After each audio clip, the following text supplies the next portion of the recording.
I was actually going to ask some more questions about workforce development, but I'll come back to that in just a moment because I think your earlier points really tie into some of the things that Ms. Dandridge raised about community engagement and really meaningful community engagement. And during your testimony, you spoke of the ways in which climate change is wholesale impacting communities, especially in coastal Louisiana, and that for some communities, and I think we are seeing this in different ways in different parts around the country, there will be no community to return to in a half century based on what we're seeing with climate change.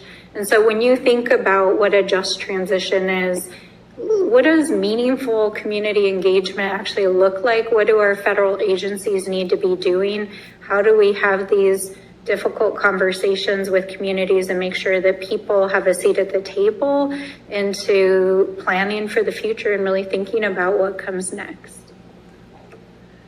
Yeah, there's a few different strategies that we've seen work in Louisiana. One, the first being is actually employing community members.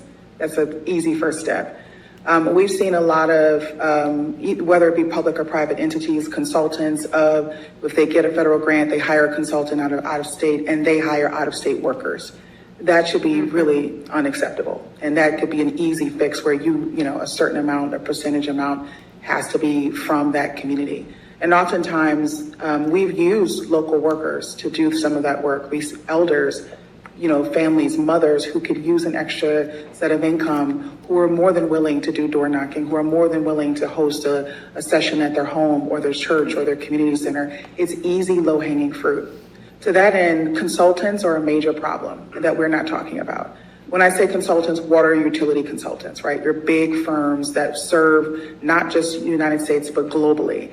They do not work to serve communities, they work to serve the utility or the agency or the state, et cetera, et cetera. So what we've seen with these consultants is they do a lot of practices of extraction. They'll come in and talk to a community-based group and never talk to us or anyone else again till the project is complete.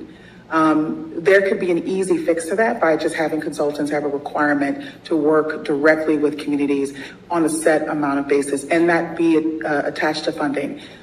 We've seen that happen if the local municipality or the city will enforce it and saying, hey, 10% has to go to DBEs, 10% has to go to community engagement work.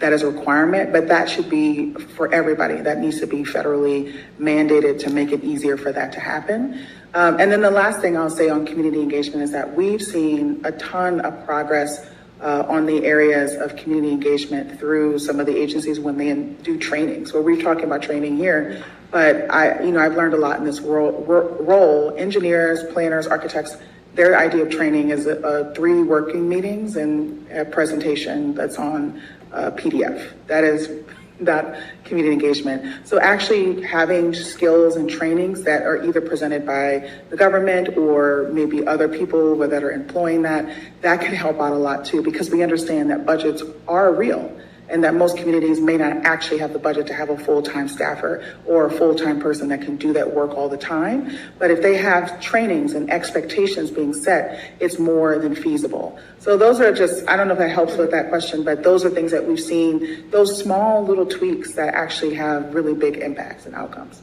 Absolutely.